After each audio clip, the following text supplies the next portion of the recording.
Hi friends, hello, welcome back to stops kitchen and fashion world. ఈరోజు మీకు వీడియోలో back నెక్ని ఇలా ఎలా డిజైన్ చేసి కుట్టుకోవచ్చు అనేది క్లియర్గా ఎక్స్ప్లెయిన్ చేస్తానండి. సో ఫస్ట్ అయితే బ్యాక్ నెక్ కోసానికి లైనింగ్ని డబుల్ ఫోల్డ్లో పెట్టేసుకొని హైట్ మెజర్ చేసుకోవాలి. ఇక్కడ నేను 15 ఇంచెస్ తీసుకుంటున్నాను ఖర్చులతో కలిపి. అలాగే విడ్త్ వచ్చేసి 8 ఇంచెస్ తీసుకుంటున్నాను ఖర్చులతోటి. మనకు 9.5 ఇంచెస్కి మార్క్ చేసుకోవాలి. బ్లౌజ్ సైజ్ వచ్చేసి 32 ఇంచెస్ అనమాట. సో ఈ పైన కూడా 8 ఇంచెస్ దగ్గర మార్క్ చేసుకోండి. అలాగే 9.5 ఇంచెస్ దగ్గర మార్క్ చేసుకోండి. ఓకేనా. సో మనం బ్లౌజ్ ఎలా అయితే మనం మార్కింగ్ చేసుకుంటామో సేమ్ అలాగే. ఓకేనా. అలా బ్యాక్ నెక్ని ఇలా మార్క్ చేసేసుకొని స్కేల్తో ఇలా లైన్ అయితే డ్రా చేసేసుకోండి. ఓకేనా. హైట్ విడ్త్ మార్క్ చేసుకున్న తర్వాత ఇప్పుడు షోల్డర్ దగ్గర నెక్ విడ్త్ అలాగే షోల్డర్ ఎంత తీసుకోవాలో చూద్దాము. ఇక్కడ మొత్తం వచ్చేసి 5.5 ఇంచులకి మార్క్ చేస్తున్నానండి. ఓకేనా. 2.5 ఇంచులు వచ్చేసి నెక్ విడ్త్, అలాగే 3 ఇంచులు వచ్చేసి షోల్డర్ విడ్త్ అనమాట. సో మీరు బ్లౌజ్కి నార్మల్గా ఎలా పెట్టుకుంటారో అలా మార్క్ చేసుకోండి. ఇప్పుడు ఆమ్ రౌండ్ కోసానికి 6.5 ఇంచులకి మార్క్ చేసి ఇలా లైన్ డ్రా చేసుకోండి. ఓకేనా. ఇలా బాక్స్ లాగా తీసుకుంటే మీకు రౌండ్ తీసుకోవడం ఈజీ అవుతుంది. 1.5కి ఇలా మార్క్ చేసుకొని ఇలా రౌండ్ అనేది తీసుకోవాలి. ఓకేనా. సో ఇది నార్మల్గా బ్లౌజ్కి ఎలా అయితే మెజర్ చేస్తామో ఆ మెజర్మెంట్ అనమాట.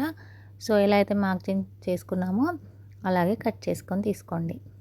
సో ఇప్పుడు బ్యాక్ నెక్ డిజైన్ కోసానికి బక్రమ్ షీట్ని అయితే తీసుకున్నాను. సో ఇక్కడైతే 4 ఇంచుల బక్రమ్ షీట్ తీసుకున్నాను, అంటే రెండు వైపులా కట్ చేయడం కోసానికి అనమాట. సో హైట్ వచ్చేసి బ్లౌజ్ హైట్ కంటే 1 ఇంచ్ ఎక్కువ తీసుకోండి. ఓకేనా. అంటే 16 ఇంచెస్కి తీసుకున్నాను. సో డబుల్ ఫోల్డింగ్లో 2 ఇంచులు ఉంది విడ్త్. ఓకేనా. సో ఇలా నేను సిరప్ క్యాప్ అయితే తీసుకున్నాను కట్స్ మెజర్ చేసుకోవడానికి. మీకు ఏది అవైలబుల్గా ఉంటే అది తీసుకోవచ్చు. ఓకేనా. పేపర్ కట్ చేసి కూడా మనము కట్స్ అనేది గీసుకోవచ్చు అనమాట. ఇక్కడ మార్కింగ్స్ కూడా పెట్టుకున్నాను మిడిల్ రావడం కోసము. ఓకేనా. సో ఇప్పుడు ఇట్లా డబుల్ ఫోల్డ్లో ఉన్న బక్రమ్ షీట్ని స్కేల్ ఇలా పెట్టేసుకొని ఒక 1/2 ఇంచ్కి చూసుకొని ఒక లైన్ అయితే డ్రా చేయండి. ఈ విధంగా ఒక లైన్ తీసుకున్న తర్వాత ఇప్పుడు మనము ఏ మెజర్మెంట్ అయితే మనం కట్స్ తీసుకోవాలనుకున్నామో అది తీసుకోండి. నేను ఇక్కడ సిరప్ క్యాప్ తీసుకున్నాను. ఇక్కడ మిడిల్కి మార్జిన్స్ కూడా పెట్టుకున్నాను అనమాట, క్లియర్గా ఉండడం కోసానికి చూపిస్తున్నాను చూడండి. ఇలాగా మార్కింగ్స్ అయితే కరెక్ట్గా హాఫ్ కట్ వచ్చేలాగా పెట్టుకున్నాను అనమాట. కట్స్ నీట్గా వస్తాయి ఇలా అయితే.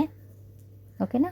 సో ఇలా అనమాట. ఇలా పెట్టుకున్న తర్వాత ఇప్పుడు ఈ మార్జిన్స్ ఈ లైన్ పైన ఉండాలన్నమాట. మనం పెట్టుకున్న క్యాప్ పైన పెట్టుకున్న ఈ లైన్స్ మార్జిన్కి కరెక్ట్గా ఉండేలాగా చూసుకొని కట్స్ డ్రా చేసేసుకోండి. సో నేను వీడియోలో చూపిస్తున్నట్టుగా పైన కొంచెం అంటే ఒక 1/2 ఇంచ్ కుట్టడానికి పోతుంది కదా, అక్కడ 1/2 ఇంచ్ వదిలేసి ఈ విధంగా నీట్గా కట్స్ వచ్చేలాగా కింద వరకు డ్రా చేసేసుకోండి. మీరు కట్స్ కోసం తీసుకునేది జాగ్రత్తగా మెజర్ చేసుకొని తీసుకోండి, ఎందుకంటే అన్ని కట్స్ ఒకేలాగా రావాలి కాబట్టి. సో ఈక్వల్గా రావాలంటే మీరు ఒకే సైజుతో కనుక డ్రా చేసుకుంటే నీట్గా వచ్చేస్తాయి. ఇప్పుడు ఈ విధంగా డ్రా చేసుకున్నాం కదా, దీన్ని మనం కట్ చేసుకోవాలి. సో నేను వీడియోలో చూపిస్తున్నట్టుగా కట్ చేసేసుకోండి. మనం కట్ వర్క్ డ్రా చేసుకున్నాం కదా, ఆ మార్క్ మీదనే ఇలాగ కట్ చేసుకోండి బక్రమ్ షీట్ని. సో ఈ విధంగా అనమాట. సో ఇలా నీట్గా వచ్చేలాగా కట్ చేసేసుకోండి. మనం ఎలా అయితే బక్రమ్ షీట్ని కట్ చేసుకుంటున్నామో అదే షేప్లో కట్స్ వస్తాయి అన్నమాట. సో అందుకని చాలా కేర్ఫుల్గా కట్ చేసేసుకోండి. సో ఇలా వచ్చేసింది చూసారు కదా. సో ఇప్పుడు మనము డబుల్ తీసుకున్నాం కదా బక్రమ్ షీట్ని, నేను మీకు ఫస్ట్ తీసుకునేటప్పుడు చూపించాను కదా. సో ఇప్పుడు ఈ మిడిల్లో కట్ చేసేసుకోండి. అంటే మనకు బ్యాక్ సైడ్ రెండు వైపులా కావాలి కదా, అందుకని ఒకేసారి ఇలా పెట్టి మనం డ్రా చేసుకుంటే రెండు వైపులా ఈక్వల్గా కట్స్ వస్తాయన్నమాట. ఓకేనా. సో ఈ విధంగా వస్తాయన్నమాట. ఇప్పుడు బ్యాక్ పార్ట్ కట్ చేసి తీసుకున్నాం కదా లైనింగ్, అది తీసుకోండి. ఇక్కడ మనము నెక్కి ఎంతైతే వదులుకుంటామో అంత మార్కింగ్ పెట్టేసుకోండి. 2.5 తీసుకున్నాం కదా నెక్ కోసానికి. సో ఇక్కడ పైన 2.5, అలాగే కింద వైపున కూడా 2.5 మార్క్ చేసుకొని ఇలా స్కేల్తో ఒక లైన్ డ్రా చేసేసుకోండి. ఓకేనా. సో ఈ విధంగా బ్యాక్ సైడ్లో నెక్కి 2.5 ఇంచులు అటువైపు ఇటువైపు తీసేసుకున్న తర్వాత ఆ లైన్స్ పైన మనం కట్ చేసుకున్న ఈ కట్ వర్క్ ఉంది కదా బక్రమ్ షీట్, అది ఇలా పెట్టి పిన్స్ పెట్టేసుకోండి. సో మీకు క్లియర్గా అర్థమవుతుందని అనుకుంటున్నాను. మీకు ఎలాంటి డౌట్స్ ఉన్నా కూడా కామెంట్ సెక్షన్లో కామెంట్ చేయండి, తప్పకుండా క్లారిటీగా ఎక్స్ప్లెయిన్ చేస్తాను. ఓకేనా. ఫస్ట్ టైం నా ఛానల్ చూస్తున్నట్లయితే ప్లీజ్ నా ఛానల్ని సబ్స్క్రైబ్ చేసుకోండి. అలాగే వీడియో నచ్చినట్లయితే ఒక లైక్ చేయడం మర్చిపోవద్దు ఫ్రెండ్స్. సో రెండు వైపులా కూడా బక్రమ్ షీట్ని ఇలా పేస్ట్ చేసుకోవాలి. ఓకేనా. సో ఈ విధంగా అనమాట. ఈ విధంగా బక్రమ్ షీట్ని మనం లైనింగ్కి అటాచ్ చేసాం కదా, సో అది మనం పిన్స్ పెట్టాము. సో కదలకుండా ఒక స్టిచ్ అయితే వేసుకోండి. మీరు బక్రమ్ షీట్ని లైనింగ్కి కలిపి ఐరన్ చేసుకున్నా సరిపోతుంది. ఓకేనా, కదలకుండా ఉండడం కోసం మాత్రమే నేను స్టిచ్ చేస్తున్నాను. సో మీరు ఐరన్ చేసి అయినా కూడా తీసుకోవచ్చు. ఓకేనా, సో ఈ విధంగా రెండు వైపులా ఒక స్టిచ్ వేసి తీసుకోండి. ఇప్పుడు మెయిన్ ఫ్యాబ్రిక్ తీసుకొని ఈ లైనింగ్ని అటాచ్ చేసుకోవాల్సి ఉంటుంది.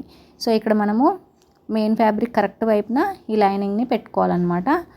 సో ఇక్కడ బ్లౌజ్ డిజైన్ వచ్చింది. సో ఆ డిజైన్కి మనము కరెక్ట్గా షోల్డర్ జాయింట్ వేసుకోవాలి కాబట్టి నేను ఇక్కడ సపరేట్ చేస్తున్నాను నెక్ని. ఓకేనా, మనం ఎలాగూ కట్స్ కుట్టిన తర్వాత అయినా కూడా సపరేట్ చేసుకోవాల్సి ఉంటుంది. సో ఇప్పుడు ఏ పార్ట్కి ఆ పార్టే బ్యాక్ సైడ్ కుట్టేసుకుందాము. సో ఇప్పుడు మిడిల్ కట్ చేసేసుకొని ఇలాగా సపరేట్గా కుట్టుకోవాలి. ఇలా డిజైన్ వచ్చిన దగ్గర కరెక్ట్గా చూసేసుకొని ఇలా పేస్ట్ చేసుకుంటే సరిపోతుంది. సో ఇది మెయిన్ ఫ్యాబ్రిక్ అనమాట. మెయిన్ ఫ్యాబ్రిక్కి కరెక్ట్ వైపునే ఈ లైనింగ్ని అటాచ్ చేస్తున్నాము. రివర్స్ తీస్తే కరెక్ట్ వైపు వస్తుంది. ఓకేనా, సో బక్రమ్ షీట్ లోపలికి వెళ్ళిపోతుంది అనమాట. సో ఈ విధంగా కరెక్ట్గా కదలకుండా పిన్స్ అనేవి పెట్టేసుకుంటున్నాను. ఇలా పిన్స్ పెట్టేసుకొని ఇప్పుడు స్టిచ్ వేసుకోవాలి. మనం బక్రమ్ షీట్ ఎలా అయితే కట్ చేసుకున్నామో సేమ్ అదే విధంగా స్టిచ్ వేసుకోవాలన్నమాట.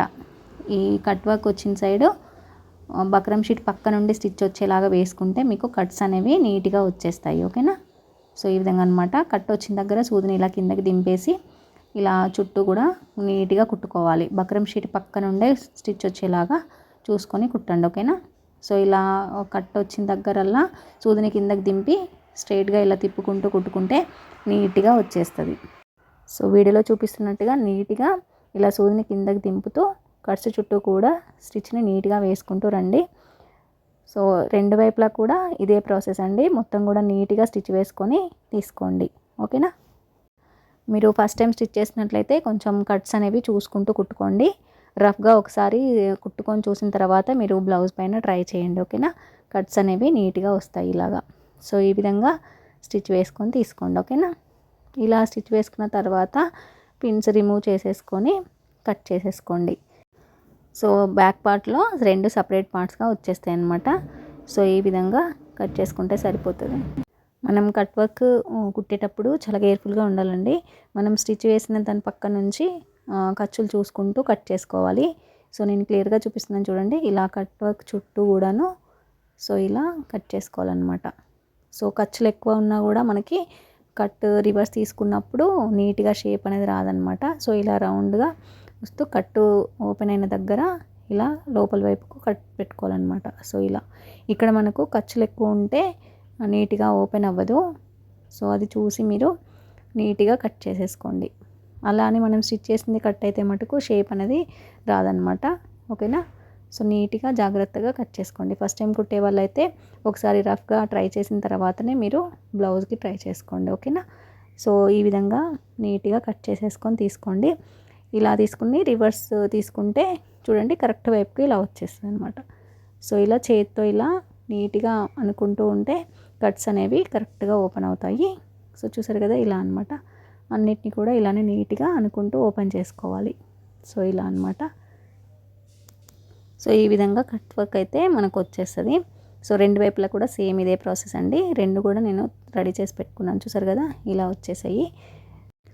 ఇప్పుడు ఇలా రెడీ చేసుకున్న తర్వాత ఇప్పుడు ఈ రెండింటిని అటాచ్ చేసుకోవాలి కదా, నడుము దగ్గర క్లాత్ పెట్టేసి సో ఇలా అనమాట. ఈ వెడల్పు ఎంత తీసుకోవాలి, హైట్ ఎంత తీసుకోవాలని నేను మీకు క్లియర్గా చూపిస్తాను క్లాత్. సో ఇవైతే రెడీ చేసి పక్కన పెట్టేసుకుందాము. ఇప్పుడు ఒక ఫ్యాబ్రిక్ని తీసుకొని 7 ఇంచుల వెడల్పు అలాగే 5.5 ఇంచుల పొడవు ఉండేలాగా తీసుకోండి. సేమ్ దీనంతే లైనింగ్ కూడా తీసుకోండి. ఓకేనా, సో ఇలా తీసుకొని పక్కన పెట్టేసుకోండి. సో మనకి ఖర్చుల కోసానికి పోయినా మధ్యలో మనకి 5 ఇంచెస్ ఉంటుంది. ఇది నడుము దగ్గర అటాచ్ చేసుకోవచ్చు. ఇప్పుడు ప్లెయిన్ క్లాత్ తీసుకుంటున్నాను. ఇప్పుడు మనం తీసుకున్న దానికంటే ఎక్కువ పొడవు ఉండేలాగా తీసుకోండి. బటర్ఫ్లై షేప్ రావడం కోసానికి క్లాత్ని తీసుకుంటున్నాను. సో ఈ విధంగా స్టిచ్ వేసుకోండి. అంటే మనకు వెడల్పు వచ్చేసి అంటే హైట్లో దీనంత హైట్ ఉండాలి, క్లాత్ అయితే పొడవులో ఎక్కువ ఉండాలన్నమాట. ఓకేనా, సో ఈ విధంగా తీసుకొని స్టిచ్ వేసుకొని స్టిచ్ అనేది మధ్యలోకి వచ్చేలాగా ఇలా ఫోల్డింగ్ ఇవ్వండి. సో ఇప్పుడు సూది దారంతో ఇలా చిన్న చిన్న కుచ్చులు పెట్టండి మధ్యలో. సో ఇలా అనమాట, ఒక దగ్గరకు వచ్చేలాగా ఇలా పెట్టేసుకోండి. సో ఈ విధంగా పెట్టేసుకొని టై చేసేసుకోండి ఊడిపోకుండా. ఓకేనా, ఈ విధంగా రెడీ చేసేసుకోండి. ఇలా రెడీ చేసుకున్న తర్వాత ఇప్పుడు మనము క్లాత్ తీసుకున్నాం కదా 7 ఇంచెస్ వెడల్పు ఉన్నది, దానికి ఇలా పెట్టి చూసుకోండి. సో ఇది లైనింగ్ క్లాత్ అటాచ్ చేసి తీసుకున్నాను, పైన మాత్రమే అటాచ్ చేసి రివర్స్ తీసుకోండి క్లాత్ని. ఇప్పుడు దీనికి ఇలా పెట్టేసుకొని కరెక్ట్గా స్టిచ్ వేసేసుకోండి. ఓకేనా, మనము ఎక్కువే తీసుకోవాలి పైన బటర్ఫ్లై షేప్లో వచ్చే క్లాత్ని, ఎందుకంటే స్టిచ్ వేసేటప్పుడు మనకు ఎక్కువ ఉన్న క్లాత్ని కట్ చేసుకుంటాము. అదే మనం క్లాత్ని తక్కువ తీసుకున్నట్లయితే మనకు ఒక్కొక్కసారి సరిపోకుండా ఉండే ఛాన్స్ ఉంటుంది, అందుకనే ప్లెయిన్ క్లాత్ని ఎక్కువ తీసుకున్నాను నేను. సో ఈ విధంగా అటువైపు ఇటువైపు ఒక స్టిచ్ వేసి తీసుకోండి ఇలాగా. సో ఈ విధంగా స్టిచ్ వేసిన తర్వాత ఇప్పుడు అటువైపు ఇటువైపు ఎక్స్ట్రా ఉన్న క్లాత్ని ఇలా కట్ చేసేసుకోండి. సో ఈ విధంగా అనమాట. ఇలా కట్ చేసేసుకున్న తర్వాత ఇప్పుడు మనం బ్యాక్ సైడ్ రెడీ చేసి పెట్టుకున్నాం కదా, అది తీసుకోండి. దాన్ని తీసుకొని ఈ విధంగా పెట్టేసి ఇలా పెట్టుకొని చూసుకోండి. సో ఎంత విడ్త్లో మనం స్టిచ్ వేయాలనేది అర్థమవుతుంది. అలాగా మనం పిన్స్ పెట్టి తీసేసుకుంటే సరిపోతుంది. సో కుట్టేటప్పుడు మనకి ఈజీ అవుతుంది అనమాట. సో ఇలాగా, సో ఈ విధంగా మనం స్టిచ్ వేసుకోవాల్సి ఉంటుంది. ఓకేనా, సో పిన్స్ అయితే పెట్టేసుకోండి. ఫస్ట్ పిన్స్ పెట్టుకున్న తర్వాత స్టిచ్ వేసుకోండి. కట్స్ ఎలా అయితే ఉన్నాయో ఆ విధంగా స్టిచ్ వేసుకుంటే సరిపోతుంది మనకు. సో ఇప్పుడు స్టిచ్ వేసుకుందాము. కట్స్ ఎలా అయితే మనకు పెట్టుకున్నామో దానిపైనే స్టిచ్ వచ్చేలాగా వేసుకుంటే సరిపోతుంది. సో ఇలా అనమాట. సో కట్స్ వచ్చిన దగ్గర ఇలా సూదిని కిందకి దింపి కట్ చుట్టూ ఇలా కుట్టేసుకొని మళ్ళీ ఇలా కిందకి దింపి మొత్తం కూడా కుట్టేసుకోవాలి. సో పై వరకు కూడా ఇలానే కుట్టు వేసి తీసుకోండి. సో ఇలా అనమాట. సో ఈ విధంగా అటువైపు ఇటువైపు రెండు వైపులా కూడా స్టిచ్ వేసి తీసుకోండి. ఓకేనా, సో రెండు వైపులా స్టిచ్ చేసుకున్న తర్వాత చూసుకుంటే ఇలా వచ్చేసింది. ఇప్పుడు కింద నడుం బెల్ట్ వేసేసుకోవాలి. నడుం బెల్ట్ వేసేసుకున్న తర్వాత ఇక్కడ మనకు బటర్ఫ్లై షేప్ వచ్చిన దగ్గర నేను ఇలా బీడ్స్తో రెడీ చేశాను. సో టోటల్గా స్టిచ్ చేసుకున్న తర్వాత చూసుకుంటే ఇలా వచ్చేసింది. చూసారు కదా బ్యాక్ సైడ్లో ఈ డిజైన్ అనేది. నచ్చితే లైక్ చేయండి. Thanks for watching.